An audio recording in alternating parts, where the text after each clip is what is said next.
बिस्मिल्लाहिर्रहमानिर्रहीम। कसास और दियत। सवाल: कसास और दियत के बारे में चंद इस्तफसारात तहरीर खिदमत हैं, इनके जवाबात इरसाल फरमाएँ। अलिफ, मकतूल के वरसा में से कोई एक वारिस दियत लेकर या बग़ैर दियत लिए अगर अपना हक़ कातिल को माफ़ कर दे तो क्या सज़ाए मौत माफ़ हो सकती है? इसमें अक़लियत व अक्सरियत का कोई लिहाज रखा जा सकता है या नहीं? मसलन 3 बेटों में से एक ने कसास माफ़ कर दिया, बाकी 2 कसास लेने पर मुसर हैं, तो काजी को क्या शक्ल अख्तियार करनी होगी? बे, अगर मकतूल के वरसा दियत लेने पर आमादा हैं लेकिन कातिल अपनी इज़्ज़त के बायस मतलूबा दियत की अदायगी से कतन माज़ूर है, तो क्या काजी इसके वरसा को दियत अदा करने पर मजबूर कर सकता है? अगर कर सकता है तो क्या उसे वरसा को बेगुनाह सज़ा नहीं मिल रही है? जीम, अगर कातिल के वरसा ही नहीं हैं या अगर हैं तो वो इतने मुफलिस हैं कि दियत अदा करना चाहें भी तो नहीं अदा कर सकते, तो क्या ऐसी सूरत में कातिल को कसास या दियत के मुतबादिल सज़ा अज़ कसम, हब्स व मशक्क़त वगैरह तजवीज़ हो सकती है या नहीं? अगर नहीं तो क्या सूरत अख्तियार की जाएगी? दाल, मौजूदा कानून में हाई कोर्ट में अपील के बाद भी अगर कातिल को फांसी की सज़ा तजवीज़ हो जाए तो फिर सदर ममलकत या गवर्नर जनरल के सामने रहम की अपील होती है, जिसमें सज़ा के तग़य्युर का इम्कान रहता है। इस्लामी नुक्ता नज़र से ये सूरत किस हद तक जायज़ है? जवाब: अलिफ, मकतूल के वरसा में से कोई एक भी अगर कातिल को अपना हक़ माफ़ कर दे या दियत लेना कबूल कर ले तो कसास लाजमन साख्त हो जाएगा और बाकी वारसों को दियत पर राज़ी होना पड़ेगा। इस मामले में अक्सरियत व अक़लियत का सवाल उठाना सही नहीं है। सवाल सिर्फ ये है कि जिस वारिस ने अफ़ू या कबूल दियत के ज़रिए से कातिल को ज़िंदा रहने की इजाज़त दी है, उसकी इजाज़त आखिर कसास की सूरत में कैसे नाफिज हो सकती है? मिसाल के तौर पर अगर 3 वारसों में से एक ने कातिल को माफ़ कर दिया तो इसके मायना ये है कि मकतूल की जान के 1/3 हिस्से को ज़िंदा रहने का हक़ हासिल हो गया। अब क्या ये मुमकिन है कि बाकी 2 वारसों के मुतालबे पर सिर्फ 2/3 जान ली जा सके और 1/3 जान को ज़िंदा रहने दिया जाए? अगर ये मुमकिन नहीं है तो लामहल्ला बाकी 2 वारसों को कबूल दियत पर मजबूर होना पड़ेगा। यही राय है जो हज़रत अब्दुल्ला बिन मसूद रज़ी अल्लाह तआला अन्हु ने इस तरह के एक मुकदमे में ज़ाहिर की थी और हज़रत उमर रज़ी अल्लाह तआला अन्हु ने उसी पर फैसला फरमाया। चुनांचे बसूत में है, इब्न मसूद रज़ी अल्लाह तआला अन्हु ने कहा कि मेरे नज़दीक एक वारिस ने जब कातिल की जान के एक हिस्से को हक़ हयात बख्श दिया तो दूसरे को उसे तलफ़ करने का हक़ न रहा।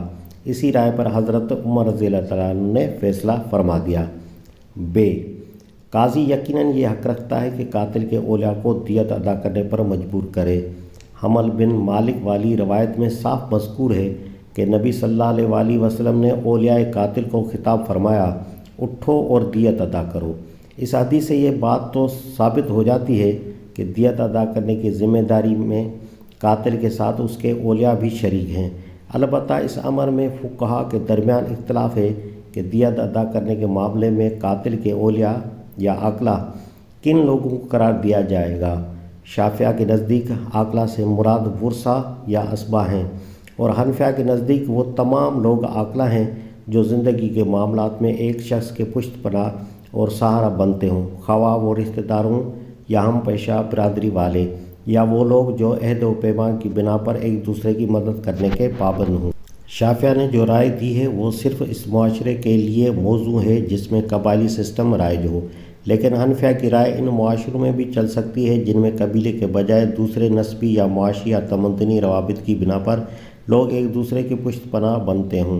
हनफिया की राय के मुताबिक एक सियासी पार्टी भी अपने एक फ़र्द की आकला बन सकती है क्योंकि उसके अरकान ज़िंदगी के अहम मामलात में एक दूसरे के हामी व मददगार होते हैं और बड़ी हद तक एक दूसरे की ज़िम्मेदारियों में शरीक समझे जाते हैं। यही वजह है कि जब माशरे की बुनियादें कबायली निज़ाम की बनिस्बत ज़्यादा वसी हो गईं तो हज़रत उमर रज़ी अल्लाह तआला ने एक फ़ौजी की दियत का ज़िम्मेदार उसके पूरे लश्कर को ठहराया। चुनांचे फ़तहुल क़दीर में है कि हज़रत उमर रज़ी अल्लाह तआला ने जब अस्करी निज़ाम कायम किया تو دیت کو پورے اہل لشکر پر عائد کیا۔ آپ رضی اللہ تعالیٰ عنہ کا یہ فعل صحابہ رضی اللہ تعالیٰ عنہ کی ایک مجلس میں انجام دیا گیا اور انہوں نے اس پر کوئی اعتراض نہ کیا۔ رہا آپ کا یہ سوال کہ اولیاء یا عاقلہ پر دیت عائد کرنا گناہ گار کی سزا بے گناہوں کو دینے کا ہم معنی تو نہیں ہے، تو اس کا جواب آپ خود پا لیتے اگر اس امر پر غور فرماتے کہ ایک شخص اجتماعی زندگی کے اندر رہتے ہوئے قتل جیسے اجتماع کش فعل کا ارتکاب بالعموم اپنے حمایتوں کے بلبوتے پر ہی کیا کرتا ہے۔ اگر وہ لوگ جن کی حمایت اور پشتیبانی پر وہ بھروسہ رکھتا ہے یا یہ جان لیں کہ اس کی ایسی حرکات کی ذمہ داری میں وہ بھی شریک ہوں گے تو اسے قابو میں رکھنے کی خود کوشش کریں گے اور اسے ایسی چھوٹ نہ دیں گے کہ وہ دوسروں کی جانیں لیتا پھرے۔ کیا عجب ہے کہ دیت کے ذمہ دار اولیاء کے لیے عاقلہ کا لفظ اسی رعایت سے اختیار کیا گیا ہو۔ عقل کے معنی آپ جانتے ہی ہیں کہ روکنے اور باندھنے کے ہیں۔ شاید ابتدائی اس لفظ کو اختیار کرنے میں یہی مناسبت پیش نظر رہی ہو کہ یہ وہ لوگ ہیں جن کا کام یہ ہے کہ آدمی کو قابو میں رکھیں اور ایسا بے قابو نہ ہونے دیں کہ وہ قتل و غارت کا ارتکاب کرنے لگے۔ جیم، اگر قاتل ایک لاوارث آدمی ہو یا اس کا قریبی تر حلقہ اولیاء دیت ادا کرنے کے قابل نہ ہو تو اس صورت میں صحیح یہ ہے کہ اس کی دیت کا بوجھ وسیع تر حلقہ اولیاء پر ڈالا جائے، حتیٰ کہ بالآخر اس کا بوجھ ریاست کے خزانے پر پڑنا چاہیے، کیونکہ ایک شہری کا وسیع تر عاقلہ اس کی ریاست ہی ہے۔ اس قول کا ماخذ وہ حدیث ہے جس میں نبی صلی اللہ علیہ وسلم نے رئیس مملکت ہونے کی حیثیت سے فرمایا ہے، اگر کوئی شخص بے سہارا اہل و عیال چھوڑے تو ان کی کفالت میرے ذمہ ہے، اور اگر کوئی مال و دولت چھوڑے تو وہ اس کے ورثاء کے لیے ہے اور میں لاوارث کا وارث ہوں، اس کی طرف سے دیت بھی دوں گا اور اس کا ورثہ بھی لوں گا۔ اس حدیث کی روح سے ریاست ہر اس شخص کی وارث ہے جو لاوارث مر گیا ہو، اور ہر اس شہری کی عاقلہ ہے جس کی دیت ادا کرنے والا کوئی نہ ہو۔ خود عقل کی روح سے بھی ایسا ہی ہونا چاہیے، کیونکہ ریاست ملک میں امن کی ذمہ دار ہے۔ اگر وہ قتل کو روکنے میں ناکام رہی ہے تو مقتول کے وارثوں کے نقصان کی تلافی یا تو اسے قاتل کے وارثوں اور حامیوں سے کرانی چاہیے یا پھر خود کرنی چاہیے۔ دیت ادا نہ کر سکنے کی صورت میں قاتل کو کوئی متبادل سزا دینے کا ثبوت کتاب و سنت میں مجھے کہیں نہیں ملا، نہ اس بارے میں سلف سے کوئی معتبر قول منقول ہوا ہے۔ دال، یہ بات اسلامی تصور عدل کے خلاف ہے کہ عدالتی فیصلے کے بعد کسی کو سزا کے معاف کرنے یا بدلنے کا اختیار حاصل ہو۔ عدالت اگر قانون کے مطابق فیصلہ کرنے میں غلطی کرے تو امیر یا صدر حکومت کی مدد کے لیے